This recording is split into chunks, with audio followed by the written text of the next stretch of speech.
Here at the Aerial Artists Adelaide training facility, and we are here with Jade, Gemma and Ali.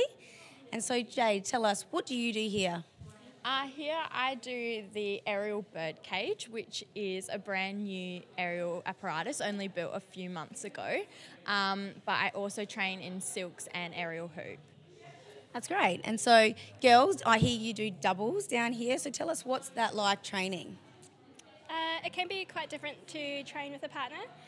It's a lot more working with the other person, making sure that your timing is now correct, as well as actually just being strong enough to lift them. Yeah, you really need to know like what your partner's going to do and like understand how they move pretty much. Yeah. So you do straps, I hear. So how is that different to silks? The material that it's made with is completely different. It's a lot more like a towing strap for your car. So it's made out of nylon, it's quite thick and flat, and so wrapping into that is a lot different. It's not as soft and obviously a bit more abrasive, but it's actually a lot more fun to fly on. Yeah. So Ali, how did you get into doing aerial silks and straps?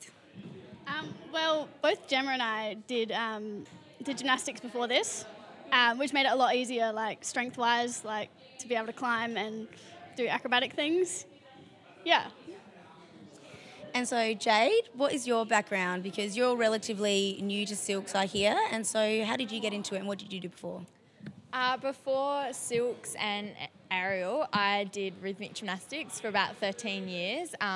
So that sort of developed my love for performing and also flexibility. So when I first came, I started with contortion, and then the aerial cage was built to showcase that at a different level.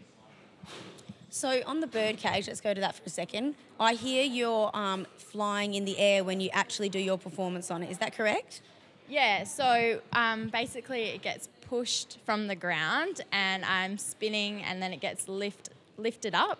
So it's spinning the whole time and I'm in the air and I'm basically just bending in all sorts of ways. And how high off the ground are you actually when you're doing that? Oh, I have no idea. I think it's like 10 metres maybe, 10 to 15. Well, I hope you're not afraid of heights, because that sounds pretty high to me with nothing underneath you. So girls, who does like aerial? Who comes to silks? Is it like young ones, old ones? Is it like a variety of ages? Does it actually matter? It actually doesn't matter at all. We do have a wide variety of people that come along to aerial. We do have the main demographic is young adults actually, but we do have a lot of children and mothers and grandmothers actually coming along as well, and we do actually have some male participants as well. All finding it just as fun, and all you really need is a can-do attitude, really. That's awesome. So tell me, Ali, how long have you been doing like aerial? I think it's been about 3 years now. We started with aerial silks and then moved on to hoop, and now doing duo straps. So you do aerial hoop here as well. What's that like? Like all the different apparatus, like obviously it's all under, one band of aerial, but like how does that actually vary? Like is it, obviously the texture's different, but like in the hoops like really hard and stuff, but is it still similar when you're actually doing both of them and you can relate one to the other? I'd say that all aerial like builds on from each other.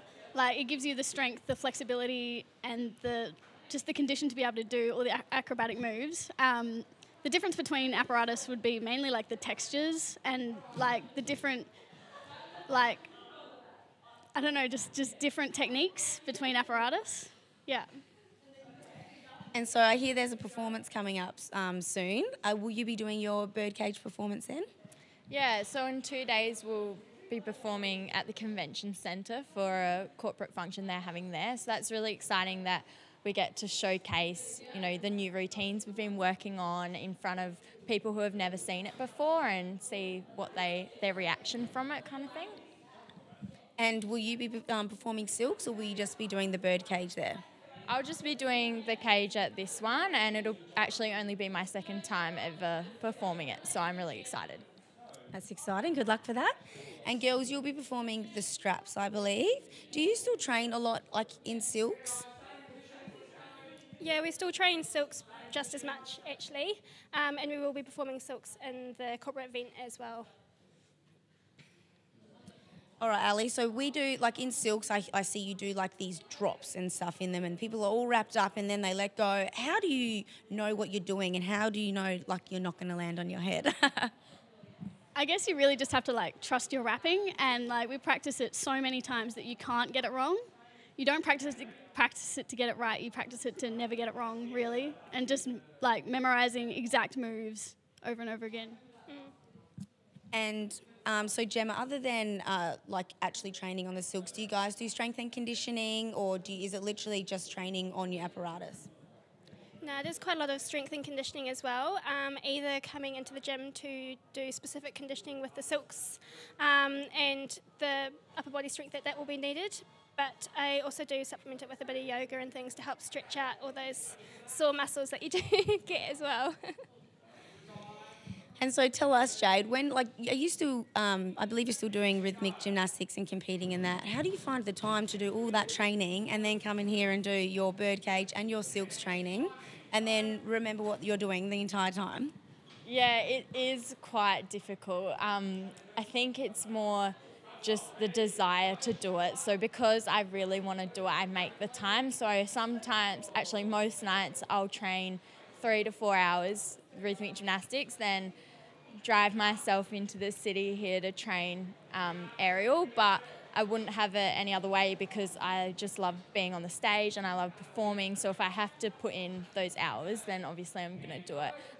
It is exhausting, but it's worth it in the end.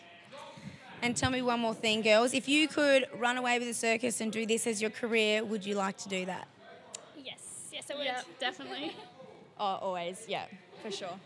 Thanks for joining us. Stay with us and we'll be back right after the break.